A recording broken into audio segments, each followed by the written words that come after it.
Hello and welcome to Not Now in Theaters. My name is Walter Hill and I'm a writer and film fan from California.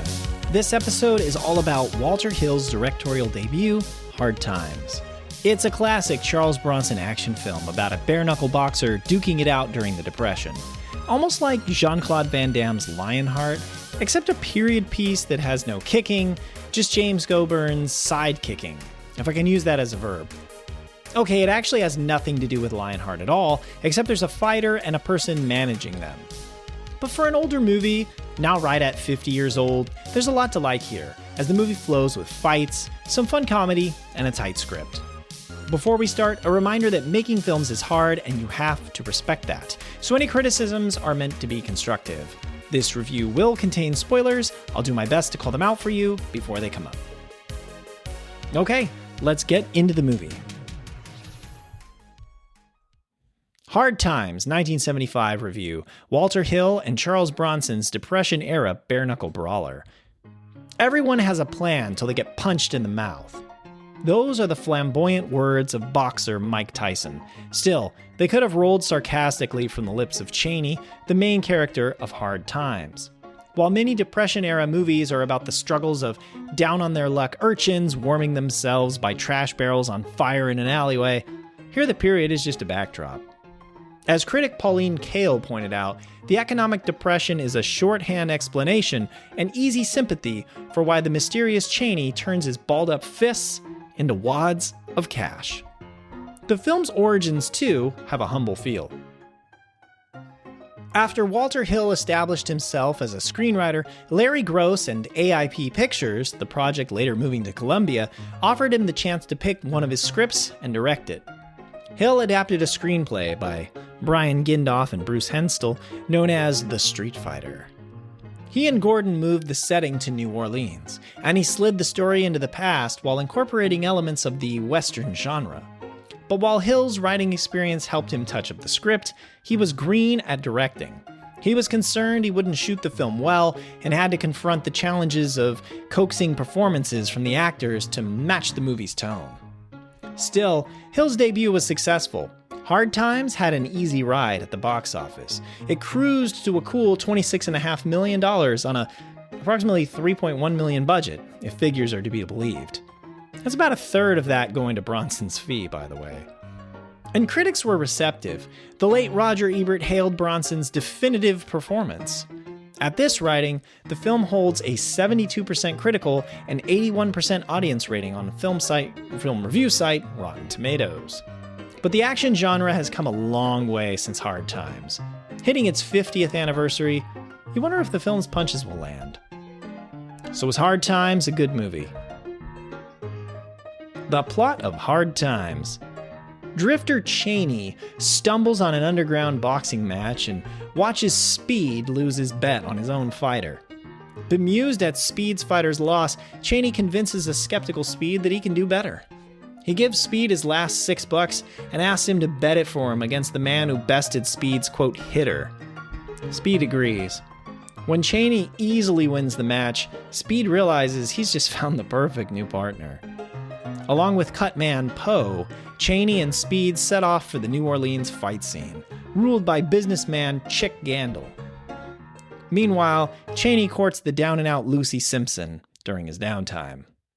Can Chaney, Speed, and Poe best Chick Gandil and rise to the top of the New Orleans fight scene, hauling in some serious cash?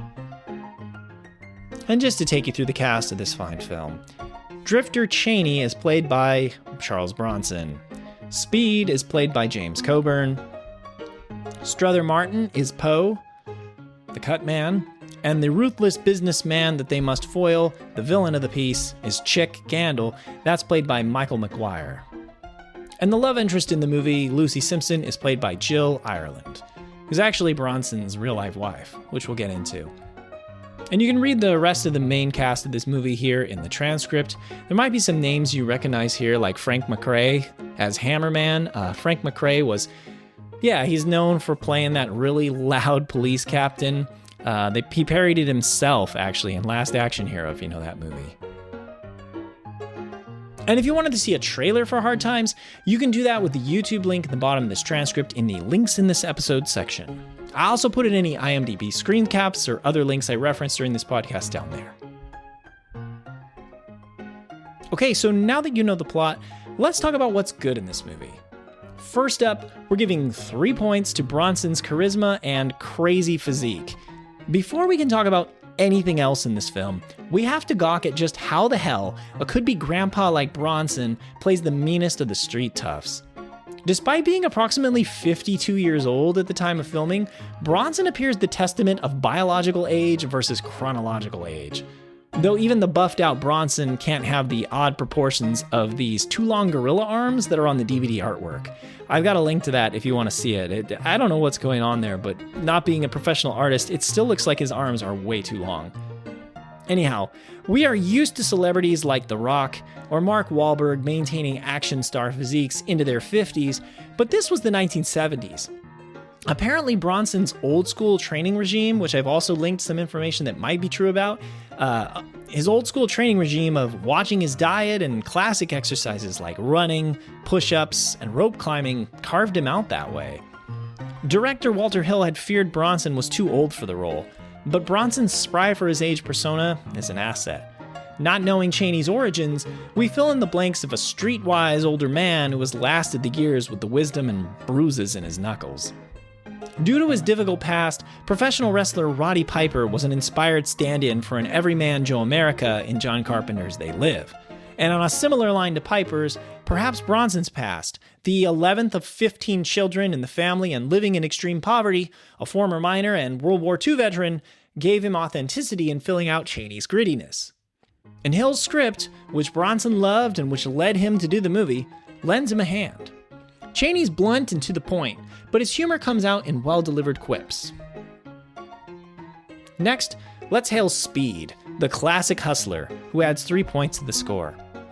James Coburn's tall and slippery Speed often lacks money, but never runs out of something to say. The loquacious gambler comes to life in the hands of Coburn. He finds the tilted moxie in his gestures and line delivery of a confident man whose inability to know when to quit might be the one thing that keeps him alive. A man teetering on the edge of success or disaster, Speed is an entertaining gambling junkie. Next, it's how the movie creates a fun trio, which adds 3 points. The triangle of Chaney, Speed, and Poe is a winning formula.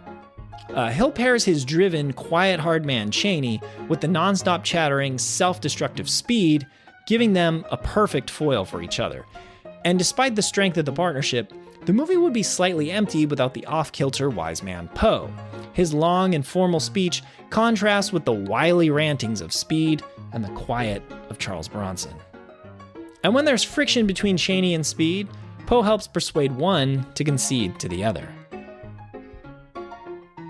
And now for the film's keep it moving pacing, which adds 2 points. From the opening setup that makes for a quick partnership to the final fight, the script never drags. By the film's 24th minute, we're all the way in New Orleans, learning about the next fighter Speed is lining up for Chaney to crush. In a lesser version of the film, that script milestone could have been the fortuitous meeting of Chaney and Speed. But Hill's economy uses every minute of screen time. And there's a healthy balance of scenes between action sequences, which are fistfights, Speed and Poe's antics, and Chaney's courtship of Lucy. And we have to give a point for the movie's fun ending. And a warning that this section will, of course, spoil the ending of the film for you, so use the chapter skip if you don't want to hear it. So the ending finds a scrap of poignancy in an otherwise pure entertainment picture. Chaney has just saved Speed's life, rescuing him from the loan sharks and Chick Gandil. But like a Western hero, he's ready to cut ties and leave New Orleans behind for new surroundings. Yet Chaney, with a hint of vulnerability, remembers the cat he adopted and pays Speed and Poe to care for it. Speed, recognizing the moment as the last time he may ever see Chaney, says, "We ought to say something." But Chaney, of course, offers only a wry smile. And as Chaney departs, all Speed and Poe can do is marvel. They're almost like horse breeders who just had the greatest steed they'd ever see run races flee the track for greener speedways. So now let's talk about what I didn't quite like in the film. First, it's that action that's a little too old school, which takes away 2 points. As you'd expect, the pace of the fighting can look dated compared to current action films. There are plenty of punch combinations and novel settings, like a cage fight. Still, the contests are battles of rugged toughness.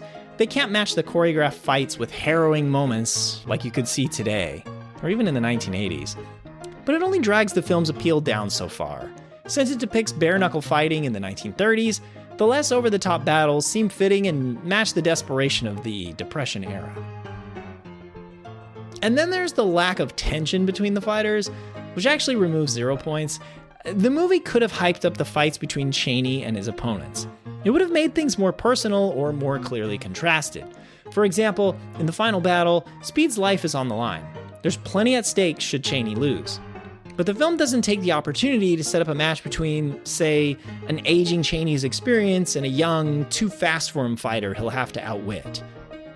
While it's a battle with a guy called Street, a known fighter out of Chicago that Gandil has gone to great expense to hire, he's not a specific problem for Chaney's abilities or potential limitations. These changes would have meant revising the script. A young fighter was the original aim. And maybe Bronson would have objected to being labeled vulnerable like that, which could have hurt his image.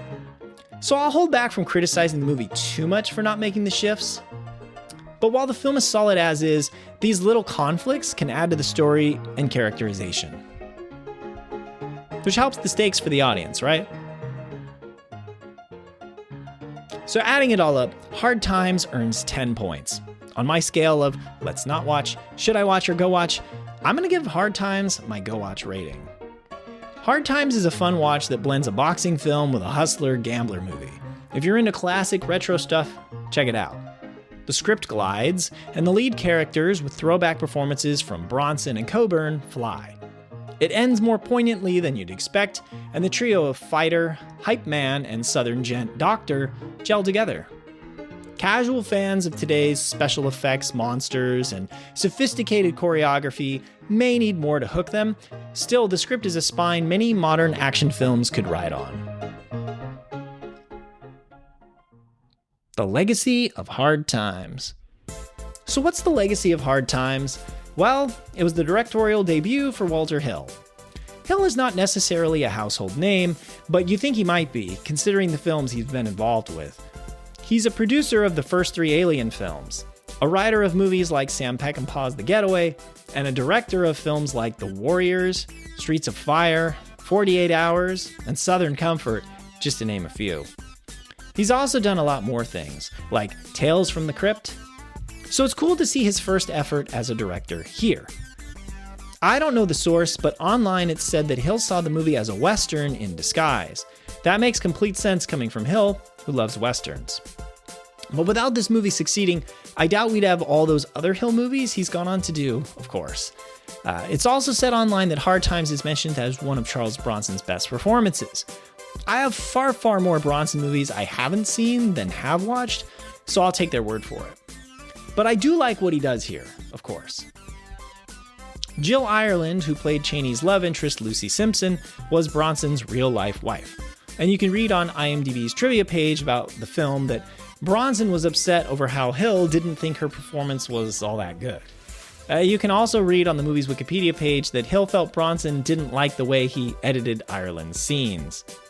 So yeah, Hill never teamed up with Bronson again, which is too bad. He asked him to appear in The Driver, his next movie, but Bronson declined. But Bronson is a tick in the box for the director as far as big male action stars he directed. Hill has worked with Bronson, Arnold Schwarzenegger, Sylvester Stallone, and Bruce Willis in his career. It's also a movie that established a template for Hill. He often pairs a silent-ish person with a very talkative one. Here you have Chaney and Speed. In 48 Hours, it's Eddie Murphy's character and Nick Nolte's. In Red Heat, it's the motor-mouthing Chicago cop James Belushi and the stiff, no-nonsense Russian trooper played by Arnold Schwarzenegger. And the list goes on. But I think that pairing of opposites is not just important for Hill, it's notable in all movies. Hill made many films, and other directors were influenced. This was the third movie where Charles Bronson and James Coburn teamed up. They'd acted together in The Magnificent Seven and The Great Escape 4. And I don't think I need to tell you about Charles Bronson's career, do I? He was in tons of movies, of course. The guy is famous for films like The Magnificent Seven, Death Wish, The Great Escape, and The Dirty Dozen. He's most famous to me because he's the lead in Sergio Leone's Once Upon a Time in the West, arguably the greatest of all westerns, depending on whether you prefer the good, the bad, and the ugly, or something else. He retired from acting in 1991. James Coburn, who played Speed, was also prolific. He won an Academy Award for Best Supporting Actor in 1997 for Affliction, but his career spanned 45 years, with more than 70 films and over 100 television appearances. Strother Martin, who played Poe, was a notable character actor. He appeared in many John Wayne and Paul Newman movies, as well as in many John Ford and Sam Peckinpah westerns. His Wikipedia page says he delivered one of the most famous lines in movie history in his role as the captain in Cool Hand Luke, saying, "What we've got here is a failure to communicate." Actually, I think it's just is failure to communicate. I read the line wrong. Jill Ireland did a lot on screen, but quite a bit off screen. She acted from the mid-1950s through the late 1980s. That included 16 movies with Charles Bronson, who was her second and final husband. She was diagnosed with breast cancer in 1984, wrote books about her experience fighting it, and became a spokesperson for the American Cancer Society. She even received the American Cancer Society's Courage Award, given to her by then-President Ronald Reagan, but sadly she only lived to age 54, succumbing to her cancer in 1990. An odd piece of legacy, the movie has a massive connection to the Street Fighter video games. The film is called The Street Fighter in Japan, and the IMDb trivia page says that the game designer for Street Fighter was instructed to copy the fight settings from the movie in the game. I haven't played the original Street Fighter. I started with Street Fighter 2, so I can't verify they lifted the environments, but maybe a listener could. The producers originally wanted to release the movie as The Street Fighter, but the Sonny Chiba movie of the same name from 1974, just a year earlier, doused those flames. Okay, that's all I have for this episode. Thank you so much for listening.